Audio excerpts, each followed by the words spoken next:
साथीहरु, आजको यस भिडियोमा हामीले अटोडेस्क मायामा यस्तो टाइपको कम्बहरु कसरी बनाउन सकिन्छ भन्ने कुरा सिकाउँछु।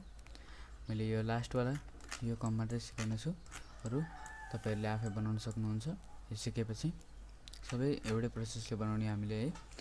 त्यसको लागि सुरुमा मैले फ्रन्ट भ्यूमा गएर एउटा इमेज इम्पोर्ट गर्छु। त्यो इमेज स्केल, त्यसपछि यसलाई मुभ गर्छु माथि,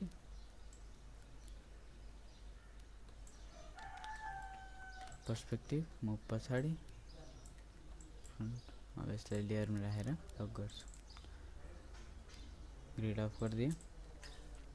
अब यो पार्ट बनाउनको लागि शिफ्ट क्यूब लिन्छु, केही लिनु पर्दैन अरु, हामीले क्यूब लिए पुग्छ।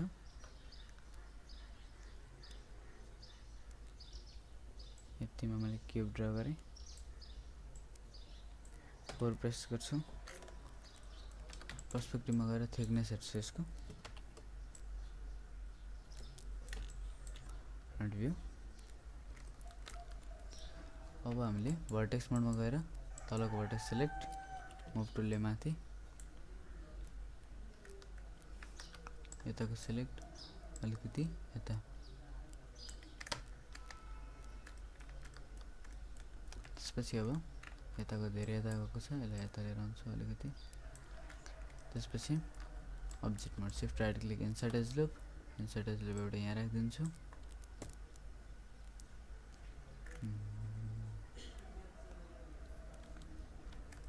एउटा यता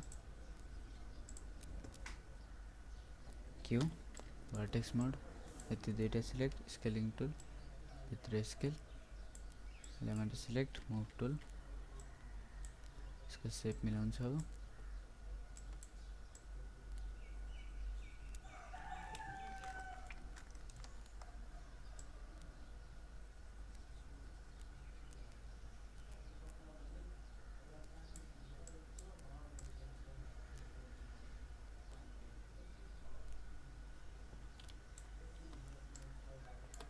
object mode, insert edge loop, एउटा यता राखिदिन्छु। भर्टेक्स मोड, यसलाई मैले मुभ गर्छु, यसलाई मुभ गर्छु यता, यसलाई मुभ गर्छु यता, यस्तो गरी यो शेप बनेको छ। अब यहाँ माथि इन्सर्ट एज लुप राख्छु यता, भर्टेक्स मोड, यसलाई मुभ गर्छु स्ट्रेट यता,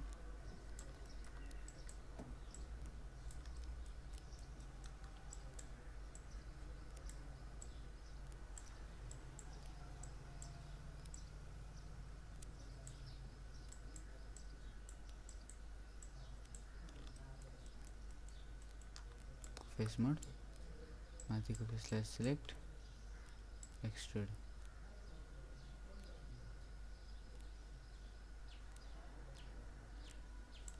भर्टेक्स मोड, यसलाई सिलेक्ट यता स्ट्रेट,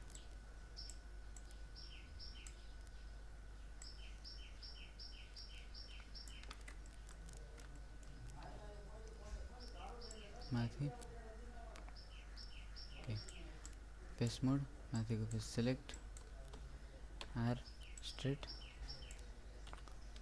स्ट्रेट माथि, यहाँ माथि आइसकेपछि अब यताको फेसलाई सिलेक्ट, स्ट्रेट यता लिएर आउँछु। अब यता इन्सर्ट एज लुप राखिदिन्छु मैले,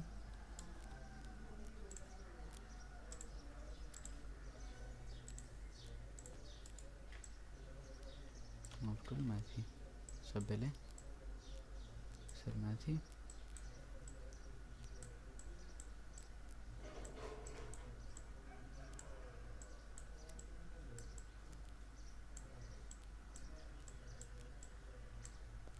यसरी शेप मिलिसक्यो। अब यसरी शेप मिलाइसकेपछि अब इन्सर्ट एज लुपको हेल्पले यहाँ एउटा एज लुप राखिदिनुस्, फेस मोड, माथिको फेस सिलेक्ट, स्ट्रेट माथि पहिला सुरुमा स्ट्रेट माथि लिएर जानुहोस् यहाँ माथि यहाँसम्म अनि माथि त्यसपछि यताको फेस सिलेक्ट यता अब यसलाई पनि सेप मिलाउँदै आउनुपर्छ फेरि इन्सर्ट एज लुप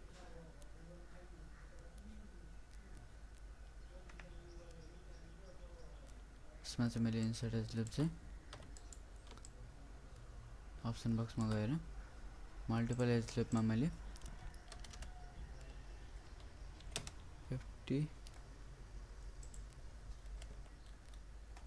50 लेख्छु ल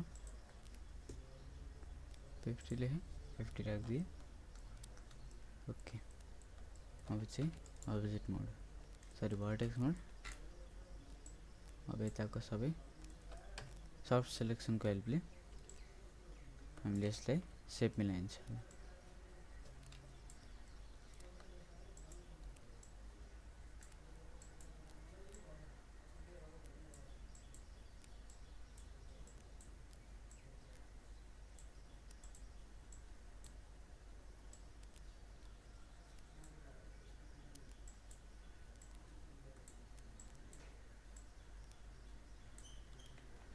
Control Z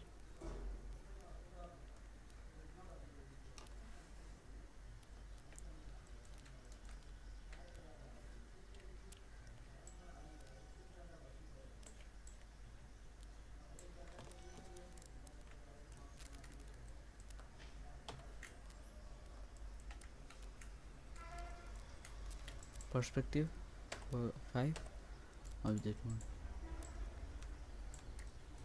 select F face mode एउटा छोड्दै सबैलाई मैले सिलेक्ट गर्छु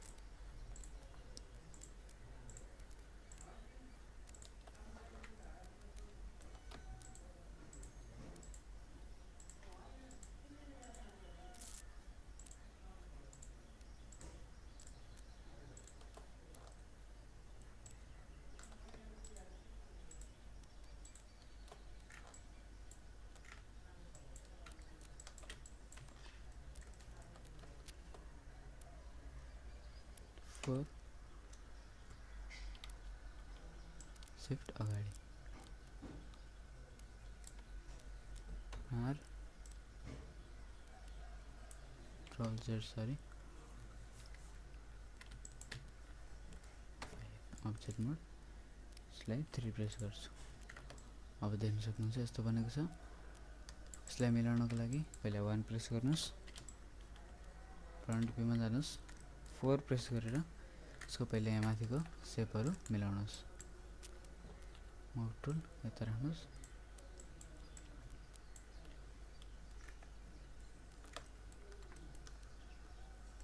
अब चाहिँ object mode insert edge loop को हेल्पले यहाँ एउटा control Z sorry set edge loop reset गरिदिनुस् यहाँ एउटा एज लुप एउटा मात्रै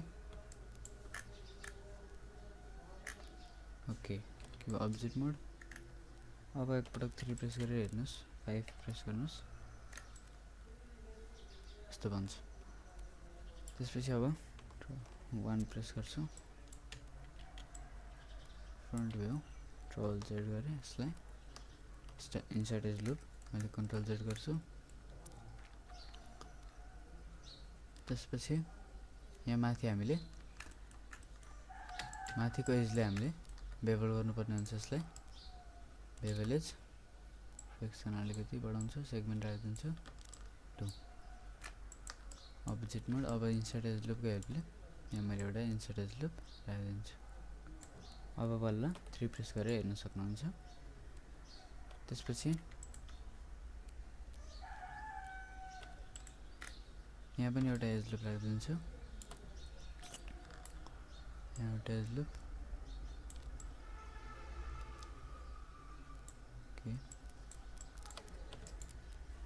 3 अब हेर्न सक्नुहुन्छ हाम्रो कम बनेर रेडी भइसकेको छ अब यो साइडको पार्टलाई तपाईहरुले अझै मिलाउन चाहनुहुन्छ भने यसलाई सिलेक्ट गरेर सफ्ट सिलेक्सनको हेल्पले मिलाउन सक्नुहुन्छ अझै पनि।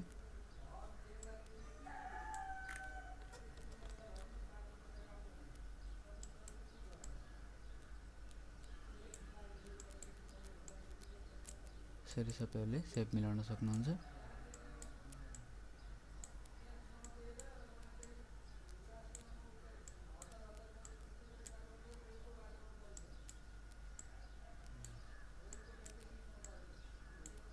अब यता सबै सेपलाई यसरी मिलाउन सक्नुहुन्छ। सेम यस्तै सेप चाहिन्छ भने तपाईहरुले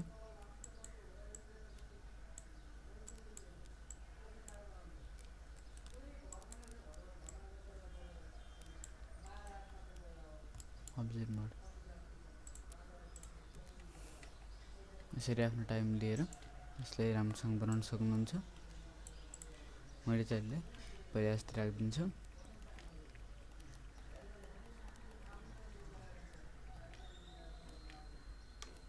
अब्जेक्ट मोड अब यसलाई 1 प्रेस गरेर मेशमा गएर स्मुथ डिभिजन 2 अब्जेक्ट मोड।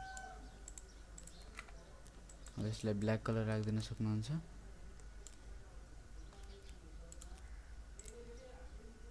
ब्ल्याक अथवा जुन कलर तपाईलाई मन पर्छ त्यही कलर राख्न सक्नुहुन्छ। च्यानल बक्सबाट यो लेयर डिलिट गर्छु। यसलाई डिलिट गरिदिन्छु। यस्तै गरी तपाईहरुले कम बनाउन सक्नुहुन्छ। आजको भिडियो तपाईहरुलाई मन परेमा लाइक, शेयर, कमेन्ट, सब्स्क्राइब गर्न नभुल्नु होला।